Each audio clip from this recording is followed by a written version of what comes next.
All right, I wanted to just film a quick one here and say a few things to some of you young guys. So sometimes you get in these situations, I mean, you see this here? Sometimes you just walk into stuff and it's just a big chaotic mess. And the key is not to get flustered, to realize that it's gonna take you some time to sort through it and just focus on what you know and just go step by step. It's a lot like translating a paragraph in another language. You know, you start with the words you know and then you start filling in the gaps. So this hot water heater was down. I need to replace the thermostats on that one. I noticed this one wasn't working either. Pipe's real cold. You just go step by step. All right, we have a thermostat here. I had to cut the video because someone walked in, but anyways, we have our thermostat here, and I've got 24 volts on both terminals, so that's closed, and I measured across to be sure I had 0, just to be sure that nothing weird was backfeeding. Very small chance of that on this kind of a setup, but it's good troubleshooting practice to do that. I've got my, where is it? Oh, transformer rescue fuse hooked to this needle jumper. And I noticed I didn't have voltage down here at the control module. So I'm gonna give it some voltage. And see, I got ignition now. There we go.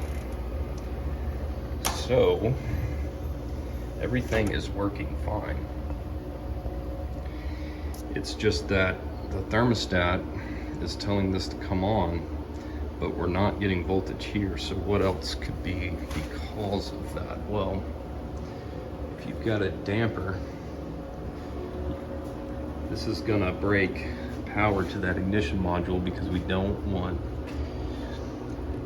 the water heater running if the damper's not open or anything else weird is going on. And I got to looking at this switch and it's not quite in one position or the other. It's very weird. Let me see if I can find the cover. I've got different settings for this switch, but in a middle position like that, it could be between contacts. So we're gonna move it back to, where is it? Just automatic.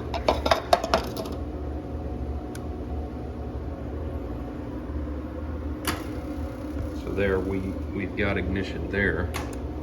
Now if I move it to manual, we've got ignition. But if it's in this weird kind of in-between area, nothing.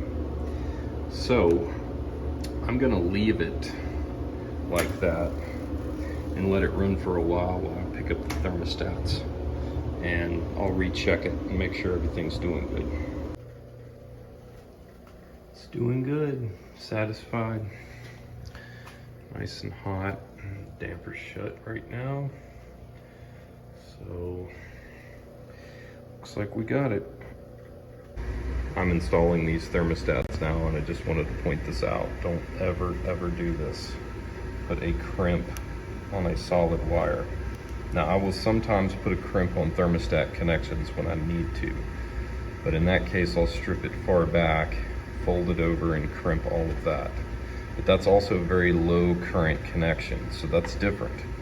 You do not ever want to do this. Look at that. I'm actually spinning the crimp on that solid wire.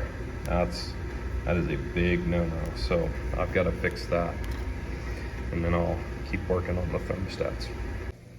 Here's the new thermostat, and all I had was these green wires. So whatever, it doesn't matter. I went ahead and colored them, you know, black. It's unfortunate we live in a world like this where you gotta watch every single thing you do, but anyways, that's all the wire I had. Now, what I did was I Went ahead and put a pigtail right here. I did not. So this wire is a thicker gauge than the manufacturer used, which is fine, but I don't want to put two different gauges in this screw terminal. I also really like to do hooks here instead of just stabbing the wire in, because these screws need to be tight. Otherwise you're going to get burnt wires. Loose wires cause fires, right? So if you do a hook, the screw will tighten down evenly on both sides and it keeps it from wanting to lean over and strip out. I had to extend this wire because it was too short, but I've got two current loops here. So this one's for the bottom element and this one's for the top element. And you want to leave extra wire anyway in case you do get a burnt connection, you have enough to remake it. And I replaced a wire down there as well. All right, let's fire it up. Okay, bottom element is doing awesome. Let's check the top element. All right, now for the top element. And the way I'm checking these is just changing the thermostats. So I've had this one cranked up all the way and this one down all the way now. All right, looking good. And so I'm gonna leave these both, they were both set at max, and I confirmed with the administrator that they have a mixer. So I'm gonna get them both set at max and they should be working beautifully.